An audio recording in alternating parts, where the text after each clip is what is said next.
గౌరవనీయులు సమావేశ నిర్వాహకులు జిల్లా కలెక్టర్ గారు, ఈనాటి ముఖ్య అతిథులు రాష్ట్ర ఉప ముఖ్యమంత్రి గౌరవనీయులు బట్టి గారు, రాష్ట్ర రెవెన్యూ శాఖ మంత్రులు శ్రీనివాసరెడ్డి గారు, గౌరవ శాసన మండలి సభ్యులు శ్రీమారి మల్లన్న గారు, సిపి గారు, మేయర్ గారు, అదేవిధంగా కార్పొరేషన్ చైర్మన్లు, శాసనసభ్యులు వైరా, ప్రియమైన అధికారులు, అదేవిధంగా పత్రికా విలేకరులు, ఆనాటి బాధితులు, ఈనాటి రేవంత్ రెడ్డి గారి ప్రభుత్వ హయాంలో సొంత గూడు నిర్మించుకోబోతున్నటువంటి గృహిణులందరికీ రాష్ట్ర ప్రభుత్వ పక్షాన, మా అందరి పక్షాన మీకు శుభాకాంక్షలు తెలియజేస్తూ, మీకు ఒక వారం 10 రోజులు మల్లన్న గారు చెప్పినట్లుగా కొద్దిమంది ముఠాలుగా వాటికి పేదల పేరు ముందు తగిలించి ఆ ముసుగులో మిమ్మల్ని మోసం చేసి దగా చేసి మీ కాయ కష్టాన్ని వాళ్ళు నిధులుగా సమీకరించుకోవటానికి ఇటువంటి పన్నాగం పంటే ఆనాటి ప్రభుత్వం నిమ్ముకు నీరెత్తినట్టుగా ఉంది, పట్టించుకోలేదు.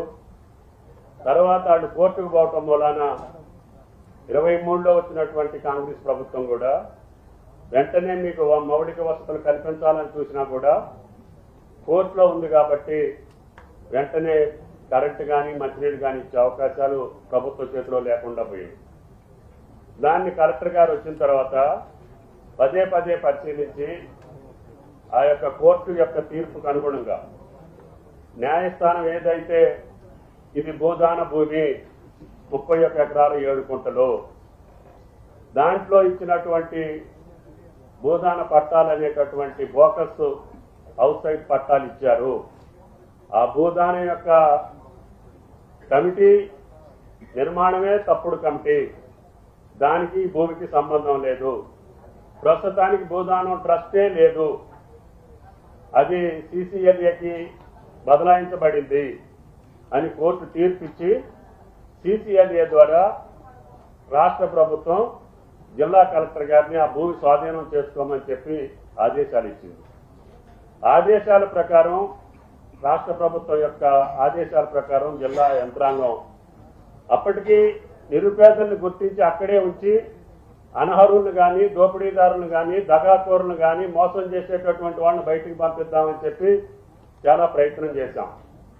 కానీ ముఠా మేస్తరులు అయితే వాళ్ళు వెనకున్నటువంటి కొద్ది మందిని మిమ్మల్ని వెనకబెట్టి ఎవరిని కూడా అధికారులను లోనకు రానియకుండా, ప్రెస్ వాళ్ళని కూడా అధికారులు లోనకు రానియకుండా, ప్రజాప్రతినిధులను రానియకుండా బారికేడ్స్ కట్టి టోల్ గేట్ పెట్టి దౌర్జన్యపూరితంగా, అహంకారపూరితంగా ఒక సమాంతర రాజ్యాన్ని జిల్లా కలెక్టర్ పక్కనే నడుస్తూ ఉంటే చూసుకుంటూ ఊరుకోవటానికి ఇది గుడ్డి ప్రభుత్వం కాదని చెప్పి కూడా ఆ ముఠాలకు విజ్ఞప్తి చేయదలుచుకున్నా.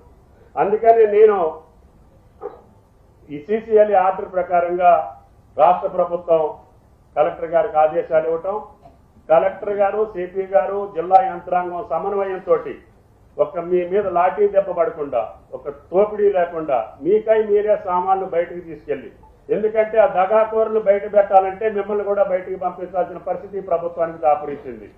గత 7-8 సంవత్సరాలుగా అటువంటి దౌర్జన్యం, అటువంటి భయానక వ్యవహారాన్ని అక్కడ వాళ్ళు సృష్టించారు. కాబట్టి మీరు కూడా భయపడి కొంతమంది ముందుకు రాలేకపోయారు. అందుకని మిమ్మల్ని రక్షించడం కోసం, ఆ యొక్క దుర్మార్గుల్ని బయటికి పంపించడం కోసం మొత్తాన్ని ఖాళీ చేసి మీ నిరుపేదలైనటువంటి నిరుపేదలకి ఆ భూదాన భూములు దక్కాలనేది రాష్ట్ర ప్రభుత్వం యొక్క ఆలోచన అని చెప్పి మీకు ఈ సందర్భంగా మనం చెప్తున్నాం. అందుకని ఇంకా బయట ఇద్దామంటే కూడా గౌరవ ముఖ్యమంత్రి గారు, రెవెన్యూ మంత్రి గారు, ఉప ముఖ్యమంత్రి గారు కాదు, వాళ్ళు అక్కడే మోసం చేశారు కాబట్టి ఆ నిరుపేదలకు అక్కడే ఇవ్వాలి, దానికి కావాల్సినటువంటి మౌలిక వసతులన్నింటినీ కూడా ఇంటితోటి పాటు మీ పిల్లలకి మంచి భవిష్యత్తు ఇచ్చేటట్టుగా ఒక మోడల్ స్కూల్ కూడా మీ భూదాన భూముల్లోనే నిర్మాణం చేస్తామని చెప్పి కూడా విజ్ఞప్తి చేస్తున్నాం. అంతేకాకుండా దానికి కావాల్సినటువంటి రహదారులు కానీ, విద్యుత్ శక్తి కానీ, మంచినీళ్లు కానీ యుద్ధ ప్రాతిపదిక మీద మీరు రేపు ఉదయం నుంచే ఓపిక ఉన్న వాళ్ళందరూ కూడా ఇళ్లు కట్టుకోవడానికి రెవెన్యూ మంత్రి గారి యొక్క సారథ్యంలో 311 మందికి ఇళ్ల నిర్మాణం రేపు రాబోయే డిసెంబర్ 9వ తారీఖున సోనియా గాంధీ గారి పుట్టినరోజున గౌరవ ముఖ్యమంత్రి గారిని తీసుకొచ్చి మీ ఇంట్లలో పండుగ చేసేటటువంటి బాధ్యత ఈ ప్రభుత్వాన్ని అని చెప్పి మీకు ఈ సందర్భంగా మనం చేస్తున్నాం. కాబట్టి ఈ యొక్క అసౌకర్యానికి ఈ ప్రభుత్వాన్ని స్థానిక శాసనసభ్యుడిగా మీరు కూడా నన్ను అర్థం చేసుకోవాలని జిల్లా యంత్రాంగం చాలా పకడ్బందీగా పట్టుదలతోటి మీకు న్యాయం చేయటం కోసం కొంత ఇబ్బంది పడ్డారు. ఆ ఇబ్బందిని తొలగించడం కోసమే వెంటనే ముఖ్యమంత్రి గారి ఆదేశాల మేరకి మీరు 3 మంత్రులు వెళ్లి వాళ్ళకి ఇళ్ల స్థలంతో పాటు ఇళ్లు కూడా ఇచ్చి రేపు ఉదయం నుంచే ఇళ్ల యొక్క నిర్మాణం కూడా ప్రారంభించి వాళ్ళకి కావలసినటువంటి మౌలిక వసతులని పూర్తి చేయమని చెప్పి ఆదేశాలు ఇచ్చారు. అందుకని మేము మీ ముందుకు వచ్చామని చెప్పి కూడా ఈ సందర్భంగా మనం చేస్తున్నాం. అందుకని ఈ ఖమ్మం బస్తీలో ఈ తెలంగాణ రాష్ట్రంలో అనాధికారికంగా అక్రమంగా చట్టవిరుద్ధంగా మీకు ఏ సహకారం చేయకుండా చీకట్లో మీ బతుకులు ఉండటానికి వీల్లేదు. మంచినీళ్ళు లేకుండా మీ బతుకులు ఉండటానికి వీల్లేదు. మీ ఇల్లు లేకుండా మీరు బతకటానికి మాకు ఇష్టం లేదు.